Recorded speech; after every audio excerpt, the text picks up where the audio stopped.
सभी भक्तों से विनती है कि वो अपने अपने कैमरास को ऑन कर दे ताकि मुझे समझ में आए कि भाई आप सुन रहे हो। ये तो बड़ा मुश्किल होता है समझ पाना कि कौन सुन रहा है कौन नहीं सुन रहा है, या कितने लोग हैं जो सिर्फ सिर्फ क्या है ऑनलाइन है but they are out of coverage area. So it is my request to all the duties that please please please switch on your, क्या है, स्विच ऑन योर कैमरास। अब अपने कैमरास को चालू कीजिएगा।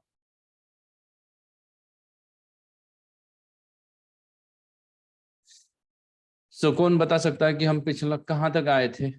हमारा चौथा अध्याय चल रहा है, वो तो बराबर है भगवत गीता का ना। ये मेरा सौभाग्य है कि मुझे बारंबार हर गुरुवार को आप लोगों का संग प्राप्त हो रहा है। नहीं तो जब से आप लोगों का बैच चालू हुआ तो तब से तो मैंने कोई कक्षा दी नहीं थी, शायद पहला 1 या 2 कक्षा दी थी, उसके बाद नहीं दी थी। लविंग सदाचार्य मुरारी प्रभु का गला खराब होने की वजह से मुझे बारंबार आप लोगों का संग प्राप्त हो रहा है। सो कोई बता सकता है हम कहाँ तक आए थे? हरे कृष्ण प्रभु जी। लास्ट टाइम हमने 17 से 22 तक किया था श्लोक। 17 से 22 तक लिया 22। था। यस। 17 से 22 तक हमने लिया था। ओके, 17 to 22 लिया था। So I am not going to have revision, क्योंकि मैं रिवीजन लेता हूँ तो बहुत सारे लोग तो आंसर ही देते नहीं क्या चल रहा है। अच्छा फिर भी बताइए कौन सा सेक्शन चल रहा है यहाँ पे इस अध्याय में, चतुर्थ अध्याय में कौन सा सेक्शन देख रहे हैं हम? कर्म। कर्म।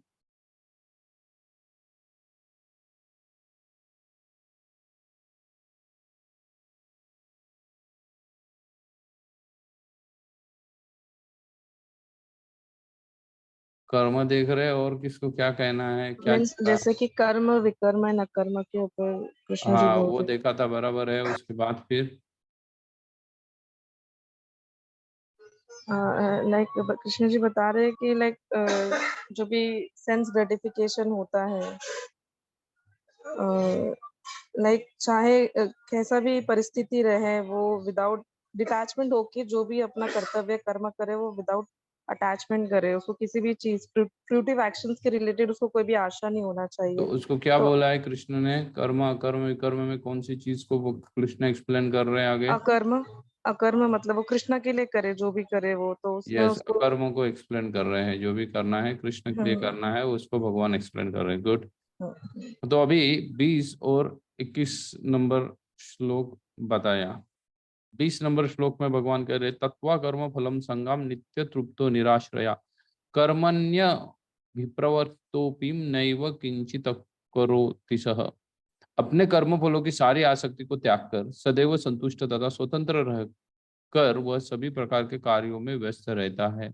रहकर भी कोई सकाम कर्म नहीं करता है, वो किसी भी प्रकार का सकाम कर्म नहीं करता है। क्या? वो किसी भी प्रकार के कामना के लिए कोई भी कर्म नहीं करता, बल्कि वो क्या करता है, वो अकर्म करता है, क्योंकि वो क्या है, सबसे क्या है, डिटैच है, सेटिस्फाइड है जो भी उसको मिल रहा है, और वो क्या है, इंडिपेंडेंट है। मन को पूर्ण तरह उसने क्या कर दिया है, नियंत्रित कर दिया है, इसलिए वो इंद्रियों के प्रोप्राइटरशिप से ही परे हो गया है ना।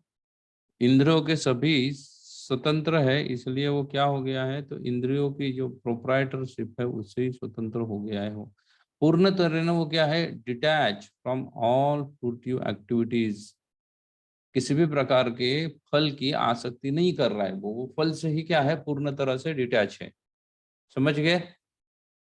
अभी भगवान अकर्म को एक्सप्लेन कर रहे हैं, या यहाँ पे निष्काम कर्म को ही एक्सप्लेन कर रहे हैं, तो बेसिकली अकर्म को एक्सप्लेन कर रहे हैं। तो अकर्म को जो भगवान एक्सप्लेन कर रहे हैं, तो बोले वो सभी सकाम कर्मों से, सभी कामना रहित कर्मों से वो डिटैच रहता है। तो ये जो 20वां जो श्लोक है, ये बेसिकली साधका स्टेज पे होना चाहिए। तो इससे हमें पता चल जाता है कि हम कितने दूर हैं। हमने अब तक किसी भी कर्म के क्या है, फल की आसक्ति को त्यागा नहीं है, जबकि भगवान बोल रहे हैं कि ये कर्म की फल की आसक्ति त्यागने से ही साधना की शुरुआत हो जाती है। परफेक्शन नहीं होता, बल्कि साधना की क्या हो जाती है, शुरुआत हो जाती है। अच्छा, फिर साधना की शुरुआत ये है, तो फिर साधना की पराकाष्ठा क्या हो जाएगी? समझ में आ रहा है? साधना साधना किसी भी चीज को शुरुआत करनी है, भक्ति को शुरुआत करनी है, उसको साधना कहते हैं। तो शुरुआत में ही वो क्या होना चाहिए, सभी कर्मों फलों से क्या होना चाहिए, निरासक्त होना चाहिए।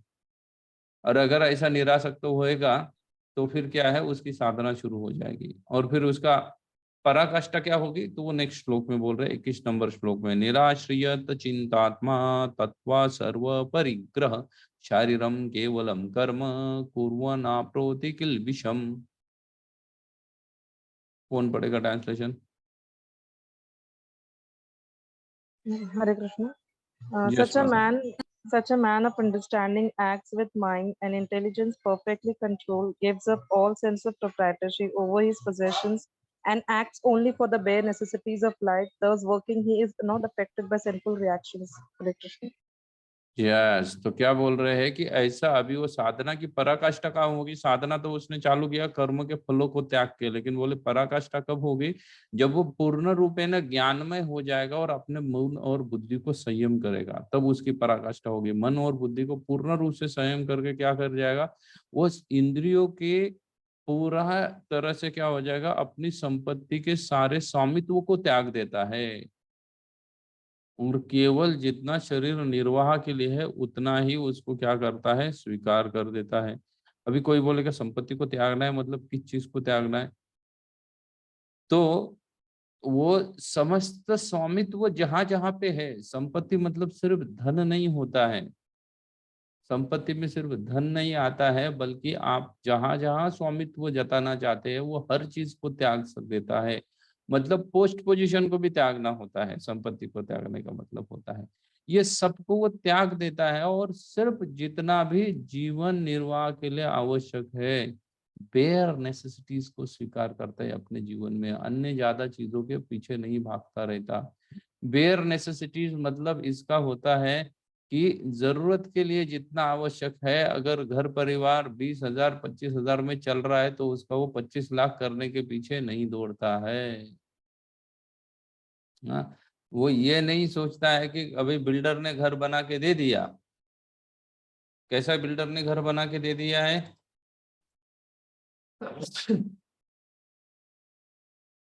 बिल्डर ने तो घर कंस्ट्रक्ट करके दे दिया, लेकिन उसके बाद भी उसके इंटीरियर डिजाइन के नाम पे लोग 1 करोड़ रुपए खर्चा कर दे उसके अंदर, फिर से करते या नहीं करते, रियलिटी है। तो बेसिकली क्या है, वो किसी भी सेंस ऑफ प्रोप्राइटरशिप को त्याग नहीं रहा है, किसी भी चीज को, स्वामित्व को त्याग नहीं रहा है, बेयर नेसेसिटीज में लीव कर रहा है। क्या जितना बिल्डर कंस्ट्रक्शन करके देता है उतने में भी रहा जा सकता है, नहीं रहा जा सकता? बिल्डर जब क्या कहता है उसको, जब हैंडओवर करता है फ्लैट, तब तब तो रंग बिंग दे के ही दे देता है पूरा ना, या कुछ कुछ आधा अधूरा काम करके देता है? नहीं देता, सब कुछ ठीक ठाक करके देता है जिसमें व्यक्ति रहा जा सकता है। लेकिन फिर भी लोग क्या करते हैं, उसको उसकी दीवार खिसकाते हैं, उसका और क्या क्या न जाने, उसका रंग चढ़ाते हैं, उसके बाथरूम की स्टाइल बदल देते हैं, हैंड वॉश कहाँ दिया होगा उसका स्टाइल बदल देते हैं। ये सब क्या है, बेयर नेसेसिटीज का हम जी रहे हैं? नहीं जी रहे हैं। तो जो पराकाष्ठा क्या है इस चीज की, जब अकर्म कार्य करना लगेगा व्यक्ति, तो भगवान बोल रहे हैं उसकी पराकाष्ठा ही ये है कि उसकी मन तथा इंद्रियों के ऊपर उसका पूर्ण रूपेण संयमित रहेगा, और वो अपनी हर चीज से संपत्ति के ऊपर के स्वामित्व को ही त्याग देगा, केवल शरीर के लिए आवश्यक जितनी चीजें हैं उतने को ही वो स्वीकार करेगा। ना, शरीर के लिए आवश्यक चीजें हैं उतनों को ही स्वीकार करेगा। इसका मतलब होता है कि शर्ट और पैंट आज भी भारत में 500 रुपए में आ सकता है, या शर्ट पैंट 500 रुपए में आने वाले भी है, लेकिन लोग 5,000 के भी पहनते हैं। पहनते हैं नहीं पहनते?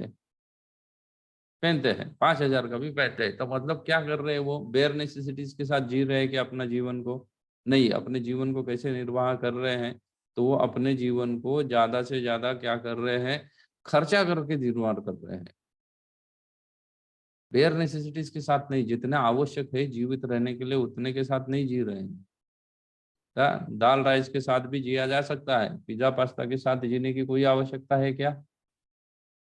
नहीं है। लेकिन बेयर नेसेसिटीज को लोग स्वीकार नहीं कर रहे हैं, जितनी आवश्यकता है उतनी।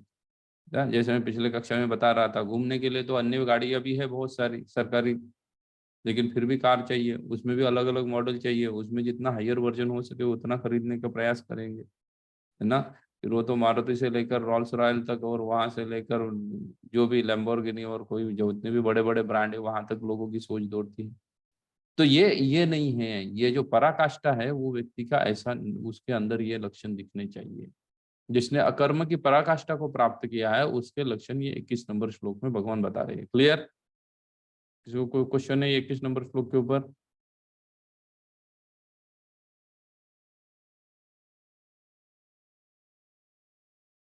ना 22 में उसी को भगवान कंटिन्यू करेंगे। यदृच्छा लाभ संतोषो द्वंद्वातीतो विमत्सरा समसिद्धाव सिद्धो च कृत्वापि न निलभते।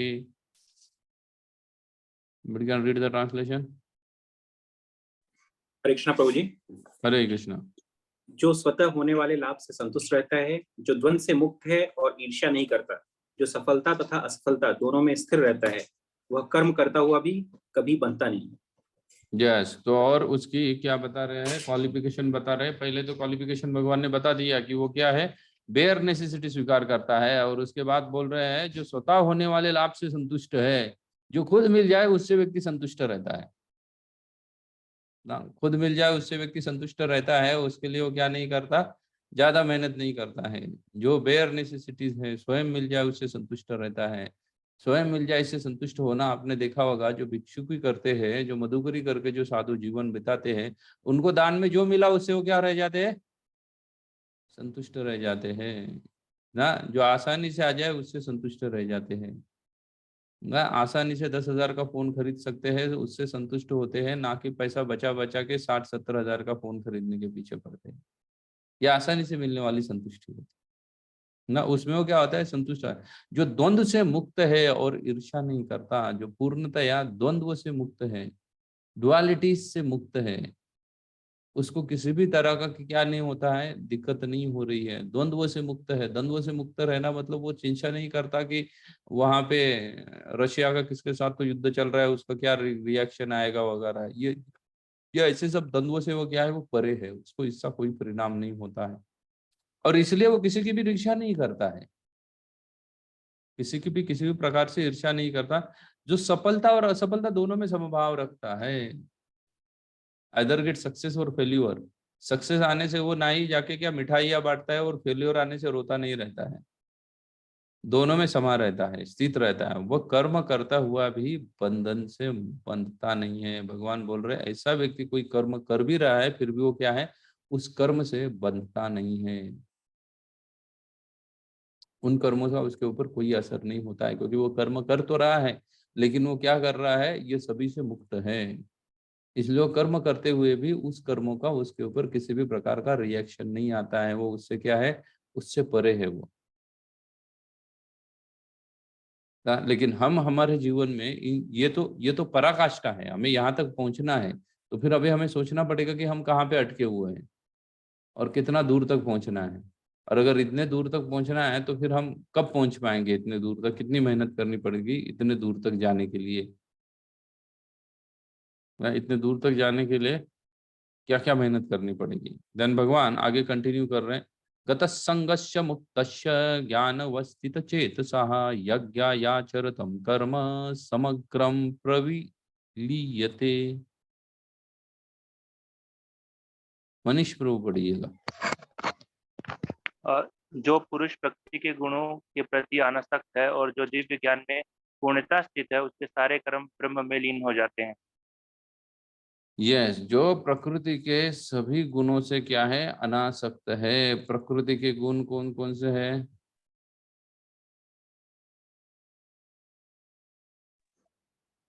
सत्व, रज और तमस। सत्वगुण, रजोगुण, तमोगुण। यस, ये भौतिक गुणों से वो क्या है, वो इससे अनासक्त क्या है। है, अनअटैच्ड। इससे अनासक्त है, इसमें से भी किसी से आसक्त नहीं है। बल्कि ये स्टेज पे आने के लिए पहले सत्व गुण में आना पड़ेगा और उसके बाद आप शुद्ध सत्व में जाओगे, तब आप डिटैच हो जाओगे। ये सभी प्रकार के गुणों से वो क्या हो जाता है, ये सभी से वो अनासक्त हो जाता है। वो पूर्णतया से ज्ञान में क्या है, स्थित है, दिव्य ज्ञान में पूर्णतया से स्थित है। उसके सारे कर्म जो है वो ब्रह्म में लीन हो जाते हैं, भगवान यहाँ पे कह रहे हैं। मतलब क्या है कि उसके किसी भी कर्म का उसके ऊपर कोई भी क्या नहीं होता है, असर नहीं होता है। उसका जो भी कर्म करे, चाहे वो पुण्य करे या अन्य कोई भी कर्म करे, वो किसी भी कर्म का कोई भी रिएक्शन क्रिएट नहीं होगा। वो अपने अपने कर्मों को क्या कर रहा है, वो जला रहा है, लेकिन उसके लिए उसको क्या करना पड़ेगा, प्रकृति के गुणों से अनासक्त रखना पड़ेगा। इन गुणों से उसको पूर्ण रूपे में क्या होना पड़ेगा, अनासक्त रहना पड़ेगा। आगे उसी का कंटिन्यूएशन भगवान बता रहे हैं, आगे कंटिन्यू कर रहे हैं। ब्रह्म नर्पण ब्रह्म हवीर ब्रह्म हायग्रो ब्रह्मणम हुता ब्रह्मेव त्यान गंतव्य ब्रह्म कर्म समाधिन। हरे कृष्ण प्रभु जी पढ़ रहे हैं हम। यस, जो व्यक्ति कृष्ण अमृत में पूर्णतया लीन रहता है, उसे अपने आध्यात्मिक कर्मों के योगदान के कारण अवश्य ही भगवत धाम की प्राप्ति होती है, क्योंकि उसमें वहन आध्यात्मिक होता है और वही भी आध्यात्मिक होती है। अभी देखिएगा ये श्लोक थोड़ा सा आप ध्यान से देखिएगा, इसमें क्या करेगा। जो व्यक्ति पूर्णतया कृष्ण भावनामृत में लीन रहता है, उसे अपने आध्यात्मिक कर्मों के योगदान के कारण अवश्य ही भक्ति प्राप्ति होती है। आध्यात्मिक कर्म का योगदान मतलब कौन से कर्मों की बात कर रहे हैं, जो पिछले 2 श्लोकों में हमने देखे, 20, 21, 22 में जो देखे ना, याद आ रहा है ना, 20, 21, 22 में क्या देखे, समझ में आ रहा है कि क्या चल रहा है एग्जैक्टली, हम कहाँ देख रहे हैं ना। इसलिए आप आपके पास भगवत गीता रखिएगा, क्योंकि तुरंत अगर 20, 21 में क्या देखा अगर आपको नहीं समझ में आ रहा है तो आप उसका ट्रांसलेशन पढ़ सकते हो ना। बिना भगवत गीता लेके अगर आप बैठ गए तो फिर कुछ समझ में नहीं आएगा, और जाके आप दूसरे को बोलोगे यार भगवत गीता कुछ समझ में नहीं आता है, इतना पढ़ने पढ़ने वाला पुस्तक नहीं है ना। आप ठीक से उसको समझने का प्रयास करोगे तो आप तो फटाफट समझ में आएगा। क्योंकि भगवान ने भले ही अर्जुन को कही है, लेकिन अर्जुन को माध्यम बना के भगवान किसके साथ चर्चा कर रहे हैं, भगवान हमारे साथ चर्चा कर रहे हैं। इसलिए हमें जो समझ में आएगा वही चीज भगवान बोले।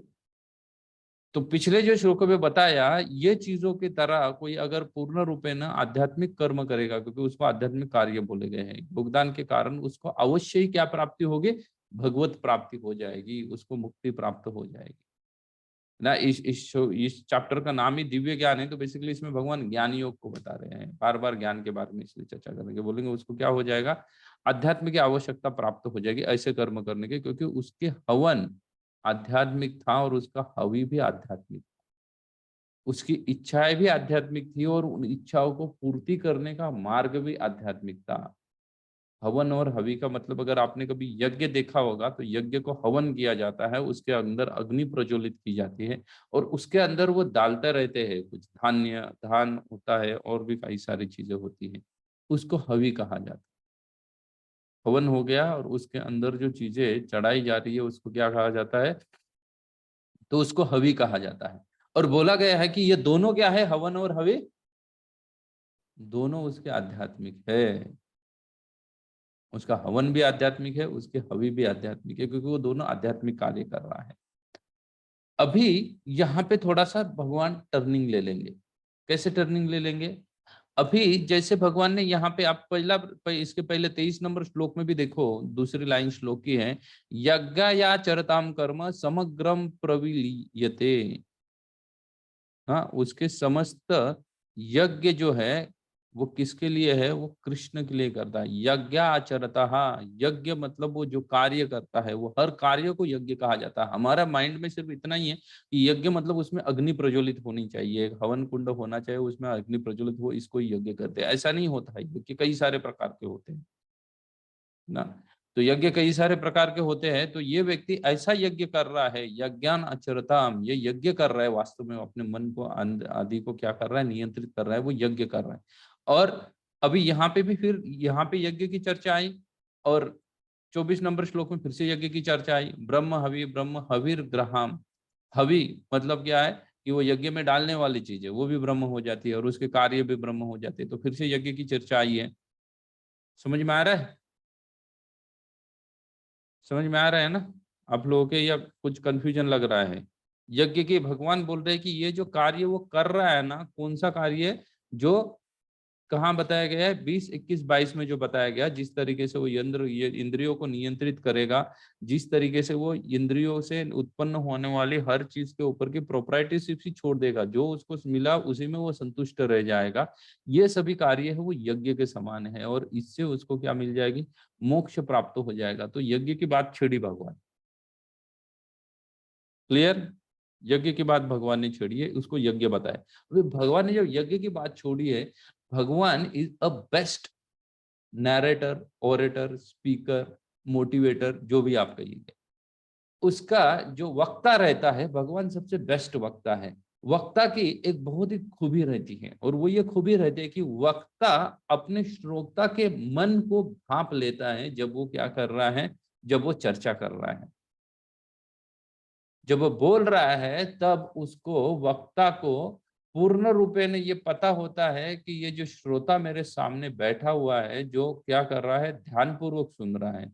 जो अध्यान पूर्वक सुन रहे हैं उनकी बात नहीं कर रहे हैं, जिनको बार बार बोलने के बाद भी जो वीडियो चालू नहीं कर रहे उनकी बात नहीं बोल रहे भगवान। जो ध्यान पूर्वक सुनता है, मैं उनकी चर्चा कर रहा हूँ, ऐसा श्रोता जो है, उसके मन को वक्ता भांप लेता है। उसके उसके मुख कमल के ऊपर प्रतीत होने वाले भावों को देखते हुए वक्ता समझ जाता है कि इसके मन में क्या प्रश्न उठ रहा होगा। समझ में आ गया ना, ये उनके मन की स्थिति क्या है, वो क्या सोच रहे हैं। मैं जितना पढ़ा रहा हूँ वो कितने उसके दिमाग में उतर गया है, या कुछ चीजें उसके दिमाग में उतरी भी या नहीं उतरी, ये वक्ता जान लेता है। ये एक अच्छे वक्ता के लक्षण है। एक अच्छे वक्ता के क्या है, एक अच्छे वक्ता के ये लक्षण है कि वो समझ जाता है कि श्रोता क्या सोच रहा है। तो इसलिए भगवान तुरंत समझ गए कि मैंने यज्ञ की चर्चा की, तो डेफिनेटली अर्जुन माइंड में सोच रहा होगा कि ये यज्ञ होते कितने प्रकार के हैं। फिर आप बोल रहे हो कि यही यज्ञ है, यही हवन है, और हवि भी यही है, और उससे उसको भगवत प्राप्ति होगी, ये यज्ञ कर रहा है। तो आप ये यज्ञ की चर्चा कर रहे हो, मैंने तो यज्ञ सिर्फ देखे हैं जो कहाँ पे है, जो अग्नि प्रज्वलित होता है, जिसमें क्या होता है, अग्नि में हवन किया जाता है, वही यज्ञ मैंने देखा हुआ है। आपने ये नया यज्ञ कहाँ से ला लिया? आपके मन में भी ये चर्चा आई होगी, अगर आप ठीक से समझ रहे होंगे कि यहाँ पे यज्ञ कैसे बोल रहे भगवान इसको। क्योंकि हमने तो यज्ञ क्या देखे हैं, सिर्फ यज्ञ वो यज्ञ देखे हैं जिसमें क्या है, एक हवन कुंड होता है या यज्ञ कुंड होता है, जिसके अंदर अग्नि प्रज्वलित होती है। तो फिर यहाँ पे कौन सी यज्ञ की चर्चा हो रही है? तो भगवान तुरंत टर्न करके यज्ञ को एक्सप्लेन करेंगे। क्लियर? समझ रहे हैं आप लोग, या नहीं समझ में आ रहा है? आ रहा है ना समझ में? इसलिए भगवान यहाँ से आगे यज्ञ को एक्सप्लेन करेंगे, लगभग लगभग 25 नंबर श्लोक से लेकर 33 नंबर श्लोक तक, 32 या 33 नंबर, ऑलमोस्ट 33 तक चलेंगे भगवान। किस चीज को एक्सप्लेन करते रहेंगे? यज्ञ को एक्सप्लेन करेंगे। क्योंकि क्या चीज की चर्चा छेड़ी? यज्ञ की चर्चा छेड़ी ना। तो अर्जुन सोच रहा होगा कि ये कौन सा यज्ञ की बात कर रहे भाई, ये यज्ञ होता क्या है, कितने तरीके के यज्ञ होते हैं, हमने तो सिर्फ देखा है जिसमें अग्नि यज्ञ होता है। तो फिर ये यज्ञ कौन सा आया जिसमें क्या कर रहे हैं? बोला जा रहा है कि ये 2 श्लोक बोले और बोले ये यज्ञ के समान ही है, इंद्रियों को नियंत्रित करना यज्ञ के समान ही होता है। तो फिर अगर यज्ञ इंद्रियों को संयमित करना यज्ञ है, फिर वो जलता हुआ वो क्या है? वो यज्ञ नहीं है। अगर वो भी यज्ञ है, ये भी यज्ञ, तो यज्ञ हो कितने प्रकार के रहते हैं, और उन यज्ञों के फल क्या क्या प्राप्त हो सकते हैं वो यज्ञ करने से? ये सब किसके माइंड में चल रहा होगा? अर्जुन के मन में चल रहा होगा। आपके चल रहा है नहीं पता नहीं, अगर आप ठीक से श्रोतागण सुन रहे होंगे तो आपके भी मन में चल रहा होगा कि ये यज्ञ क्या हो गया है, कितने प्रकार के हो सकते हैं, कौन से हो सकते हैं यज्ञ। तो इसलिए भगवान 25 नंबर श्लोक से यज्ञ एक्सप्लेन करेंगे, और उन यज्ञों के क्या करेंगे, फल भी एक्सप्लेन करेंगे। भगवत गीता आपने पेज को टर्न कीजिएगा और 25 नंबर श्लोक पे चलिएगा। आए 25 नंबर में, दैवमेवापरे यज्ञं योगिनं पर्युपासते ब्रह्मग्राव परे यज्ञं यज्ञेनैवापजुह्यति। हरे कृष्ण प्रभु जी।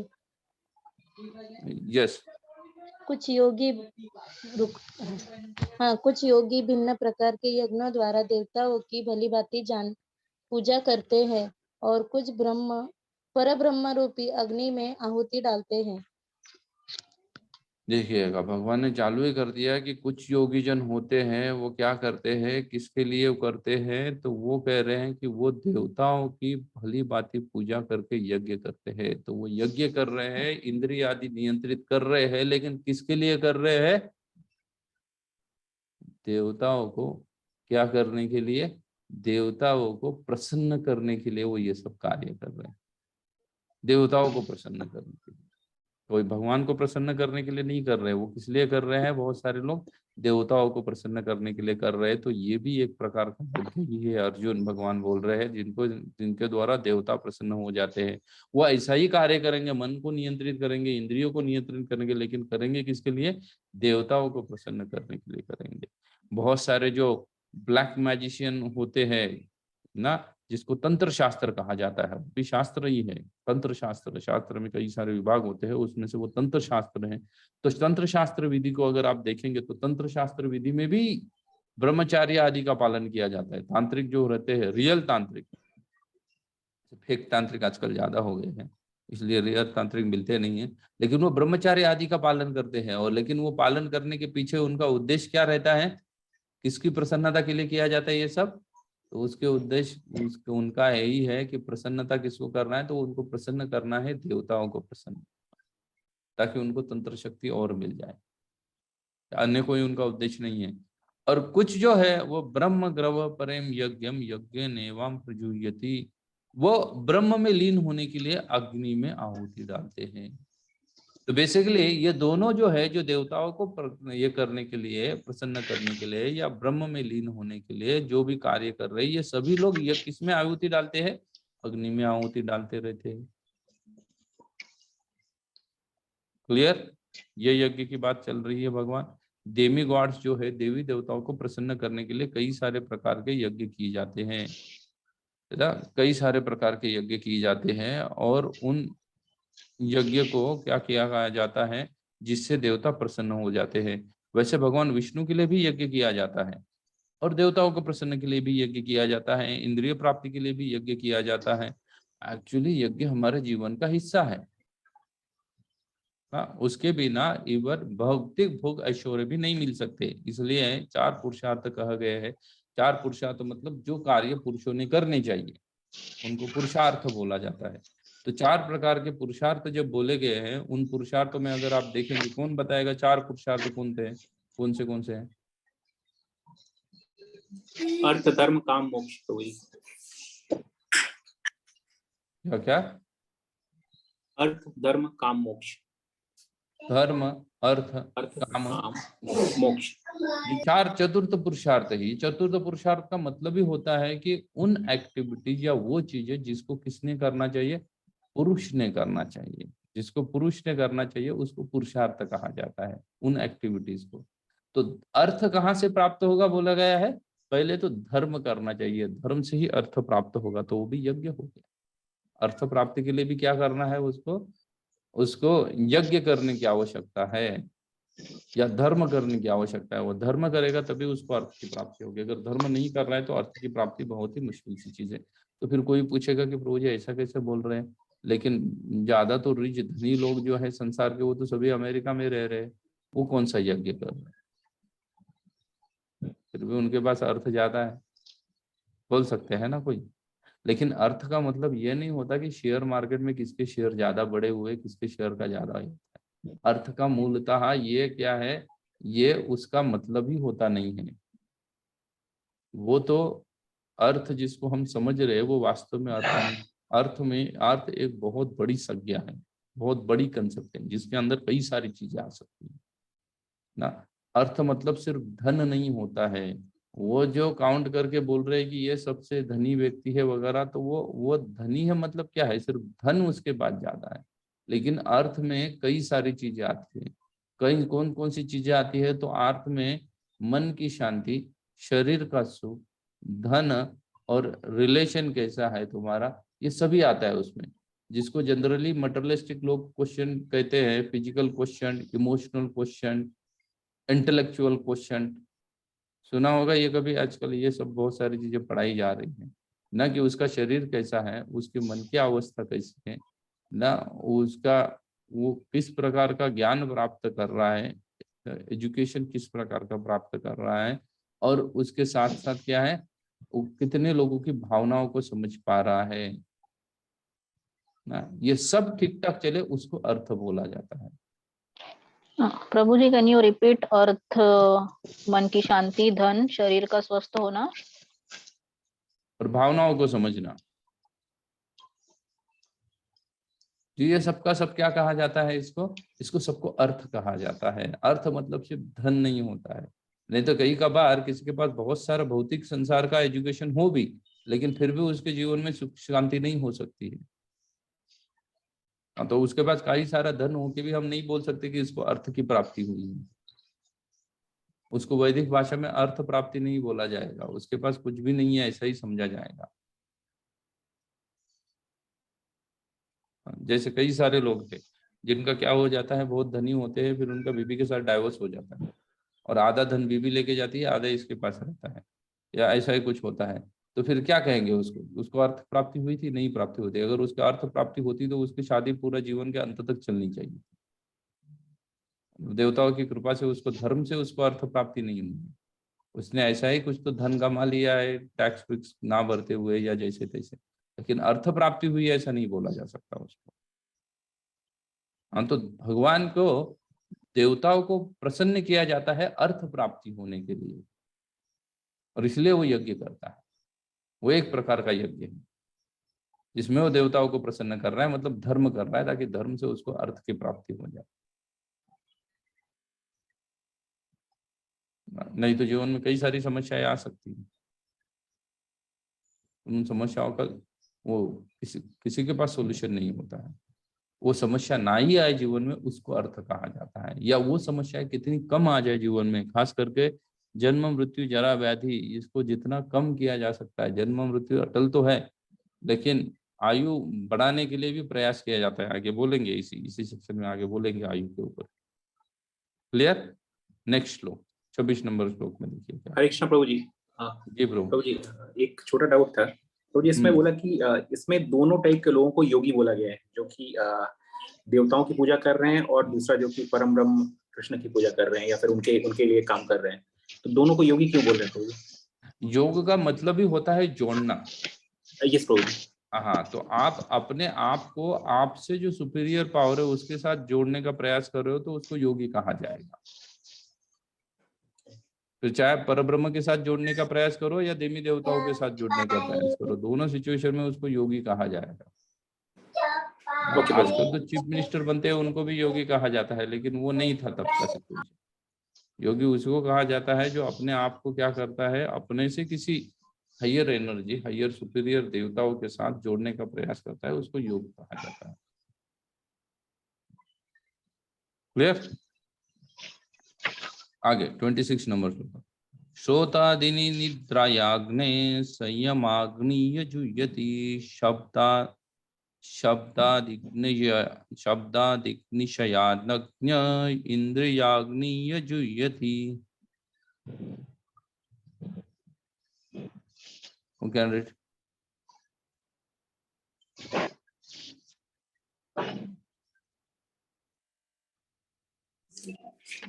हरे कृष्ण प्रभु जी।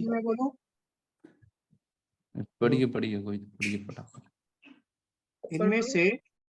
इनमें से कुछ श्रवणादि क्रियाओं तथा इंद्रियों को मन की नियंत्रण रूपी अग्नि में स्वाहा कर देते हैं, तो दूसरे लोग इंद्रिय विषयों को इंद्रियों की अग्नि में स्वाहा कर देते हैं।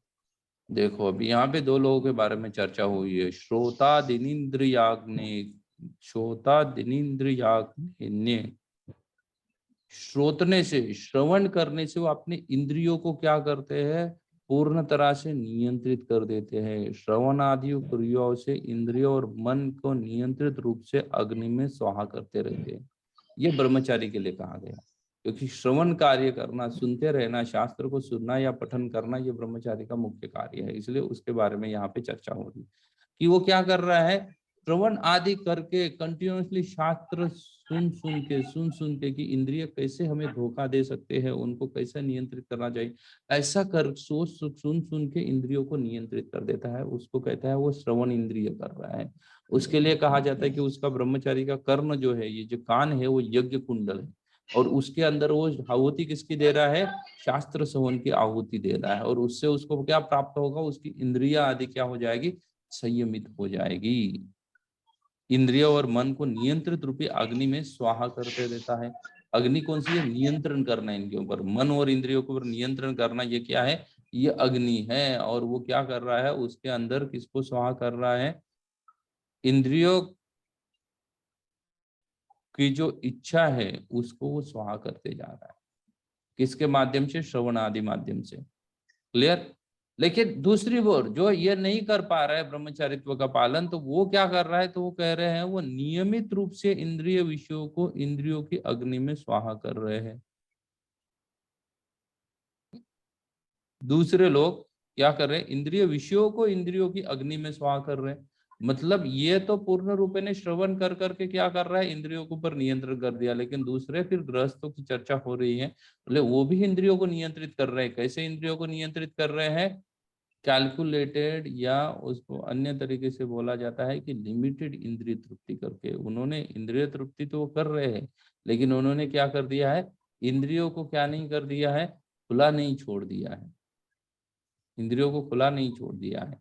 क्योंकि गृहस्थ जो होता है, गृहस्थ का मतलब ही होता है कि इंद्रिय तृप्ति, उसके लिए परमिट नहीं मिला है इंद्रिय तृप्ति करने का। गृहस्थ का भी मतलब होता है कि वो इंद्रिय तृप्ति कैसा होता है, नियमन रहता है, उसके अंदर नियमित किया हुआ रहता है उसने इंद्रियों को। ब्रह्मचारी है, उसने तो इंद्रियों का पूरा दमन करने के पीछे पड़ा है। वो इंद्रियों को इतना श्रवण करता है, इतना श्रवण करता है कि इंद्रियों को कोई चांस नहीं देता किसी भी तरीके से बिगड़ने से। लेकिन गृहस्थ क्या कर रहा है, तो वो क्या कर रहा है, तो बोल रहे हैं कि वो अपने इंद्रियों को नियमित रूप से उसने क्या कर दिया है, उनको ट्रेंड कर रहा है धीरे धीरे। किससे, विषयों से आसक्ति जो है उसको नष्ट करने के लिए। इसलिए वो इंद्रिय तृप्ति नियमित कर रहा है, नियम कर रहा है। नियमित करना मतलब कंट्रोल्ड काइंड ऑफ वो इंद्रिय तृप्ति कर रहा है। कैसे कंट्रोल काइंड ऑफ इंद्रिय तृप्ति कर रहा है ना, जैसे जैसे बोला जा सकता है कि गृहस्थ कई सारी चीजें होती है जो ब्रह्मचारी नहीं करते, लेकिन गृहस्थ करते रहते, लेकिन उसका भी गृहस्थ को नियमन करना चाहिए। ये नहीं बोलना चाहिए कि हम गृहस्थ हैं, हमको सब अलाउड है। रोज हम तो गृहस्थ हैं तो हमें सब अलाउड है, सिनेमा हॉल जाना अलाउड है, इधर जाना अलाउड है, उधर जाना अलाउड है, सब जाना अलाउड है, बाहर खाना अलाउड है, जैन रेस्टोरेंट में खाना अलाउड है, और न जाने कहाँ का, ये सब हमें नहीं, ये सब अलाउड नहीं है। उसमें आपको नियमन करना चाहिए। एक्सीडेंटल सिचुएशन में आप जैन रेस्टोरेंट में गए, वो एक अलग चीज होती है, और नियमित रूप से जैन रेस्टोरेंट में जाना एक अलग चीज होती है। एक्सीडेंटल सिचुएशन में आपको कहीं खाना पड़ा, वो एक अलग चीज है, लेकिन नियमित रूप से अगर आप आपके होम टाउन में हो, तो आपको घर में ही जाके प्रसादी ग्रहण करना चाहिए, ना कि सोचना चाहिए कि यहाँ तो जैन प्रसाद मिलता है, यहाँ जैन थाली मिलती है तो यहाँ खा लूंगा। तो वो नियमित हो रहा है क्या, वो नियमित नहीं हो रहा है ना। बाकी भी अन्य चीजें रहती है। चलो ब्रह्मचारी बार बार श्रवण करके सब के सब अपना 16 माला सुबह एक जगह बैठ के खत्म कर रहा है, तो गृहस्थ को नहीं हो रही, लेकिन फिर भी गृहस्थों को नियमन होना चाहिए उसमें, कि मैं ऑफिस जाने के पहले 12 माला करूंगा, ऑफिस से आने के बाद 4 माला करूंगा। इसको नियमित रूप से बोलते हैं, उसने नियम बनाए हैं कुछ तो ना। और इन दोनों को बोला जाता है कि ये दोनों यज्ञ कर रहे हैं। एक तो पूरा दृढ़ यज्ञ, दृढ़ता के साथ यज्ञ कर रहा है, और एक नियमित रूप से नियमन करके यज्ञ कर रहा है। उनको कंट्रोल करने के लिए क्या बनाया उसने, सिस्टम बनाया, और वो धीरे धीरे उसको क्या करता जा रहा है, रिड्यूस करता जा रहा है इंद्रिय तृप्ति को। लेकिन प्राय ऐसे देखा जाता है कि गृहस्थ धीरे धीरे इंद्रिय तृप्ति को बढ़ाते जाते हैं। बढ़ाना नहीं है, गृहस्थ आश्रम में कोई ग्रीन कार्ड नहीं मिला है, ना ही कोई लाइसेंस मिला है आपको। आपको इंद्रियों को नियमन करने का क्या करना चाहिए, प्रयास में जुटे रहना चाहिए, और धीरे धीरे उनको क्या करना चाहिए, अपने वश में लाने का प्रयास करना चाहिए।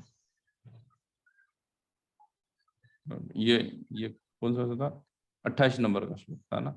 तो 28 नंबर श्लोक में इसलिए नहीं, 28 नहीं, सॉरी 26 नंबर था। ओके सॉरी, हवा से पेज पलटी हो गया, मेरा ध्यान नहीं रहा। तो वो क्या कर रहा है, उनको नियमित रूप से नियमन कर रहा है। ये भी यज्ञ ही है, नियमित रूप से करने। और फिर उससे बढ़कर और लोग क्या यज्ञ करते हैं, तो बोले उससे बढ़कर और लोग जो यज्ञ करते हैं वो अष्टांग योग है। कैसा है? सर्वन इंद्रिया कर्माणि प्राण कर्माणि चापरम आत्म संयम योगाग्रो जुयति ज्ञान दीपिते। पढ़िए कोई 27 हरे कृष्ण प्रभूजी. पढ़िए। इतर व्यक्ती ज्या मन आणि इंद्रियांच्या संयमाद्वारे आत्मसाक्षात्कार प्राप्तीसाठी इच्छुक असतात, त्या इंद्रिये आणि प्राणाच्या सर्व क्रिया आहुती रूपाने नियंत्रित मनरूपी अग्निमध्ये अर्पण करतात. वैसे ये टेक्निकली ये श्लोक बहुत डिफिकल्ट है समझने के लिए। बोल रहे जो लोग हैं आत्म साक्षात्कार को प्राप्त करना चाहते हैं, आत्म साक्षात्कार करना चाहते हैं, मतलब अब तक क्या चल रहा था? अब तक तो देवी देवता का हो गया, फिर गृहस्थ और ब्रह्मचारी की भी चर्चा कर दी, इंद्रिय नियमन कर रहा है, लेकिन इंद्रिय नियमन के बाद उनको करना क्या है? तो उनको आत्म साक्षात्कारी बनना है, भगवान के बारे में चर्चा करनी है, आध्यात्मिक वर्ल्ड में जाने का प्रयास करना है। तो वो आत्म साक्षात्कार के लिए वो क्या कर रहे हैं? ये आत्म साक्षात्कारी मतलब बेसिकली ज्ञान योगी या ध्यान योगी होते हैं, तो उनके बारे में चर्चा चल रही है कि वो क्या कर रहे हैं? वो नियमित रूप से प्राणवायु के कार्य को संयमित रूपी अग्नि में आहुति कर देते हैं। वो प्राणवायु को क्या कर रहे हैं? संयमित कर देते हैं और अग्नि रूपी वायु में उसको क्या कर रहे हैं? आहुति दे रहे हैं। अभी ये समझना बड़ा मुश्किल है, मतलब प्राण रूपी क्या कर रहा है? तो बेसिकली वो अष्टांग योगी है। वो अष्टांग योगी क्या कर रहा है? यम नियम प्राणायाम, यम नियम आसन प्राणायाम, और वहां से लेकर वो कहाँ तक पहुंचेगा? धारणा समाधि तक पहुंच जाएगा। तो ये अष्टांग योग पद्धति है। उसमें से आजकल योग का मतलब ही हो गया है कि योग का मतलब शरीर को ठीक रखना, स्वस्थ रखना, ऐसा ही हो गया। इसलिए लोग योग के नाम पे बहुत सारा क्या सिखा रहे हैं? बॉडीली जिम्नास्टिक सिखा रहे हैं। वो योग नहीं सिखा रहे, वो क्या सिखा रहे? बॉडीली जिम्नास्टिक सिखा रहे, जिससे तुम्हारा शरीर स्वास्थ्य लाभ कैसा होगा। योग का मतलब ही नहीं है, योग का कुछ संबंध नहीं है शरीर स्वास्थ्य लाभ करने से। और अगर शरीर स्वास्थ्य लाभ हो रहा है तो योग का वो साइड इफेक्ट है ना, साइड बेनिफिट बोल सकते हैं उसको, वो मिल जाता है, साइड बेनिफिट हो सकता है वो ना। कोई खाना खिलाएगा तो वो पानी पिला ही देगा, उसके लिए कोई ज्यादा प्रयास करने की आवश्यकता नहीं है। खाना खिला तो पानी पिला ही वाला है ना? लेकिन पानी पिलाने वाला खाना खिलाएगा, इसको कोई गारंटी है क्या? नहीं है। इसलिए शरीर स्वस्थ रहने से आप भगवत धाम जाओगे या आपको आत्म साक्षात्कार होगा, इसकी कोई गारंटी है? नहीं है। लेकिन आत्म साक्षात्कार का शरीर ठीक रहेगा, ये ठीक है, वो चल जाता है, वो उसका साइड इफेक्ट है या साइड बेनिफिट है, वो मिलने ही वाला है। लेकिन आजकल लोग क्या कर रहे हैं? ये अष्टांग योग को, ये बेसिकली अष्टांग योग भगवान दर्शा रहे हैं यहाँ पे ना। इंद्रियों को प्राण कर्माणि चापर, प्राणवायु को नियंत्रित करना, ये अष्टांग योग पद्धति का मुख्य लक्ष्य रहता है, या यही उनका अभिधेय है,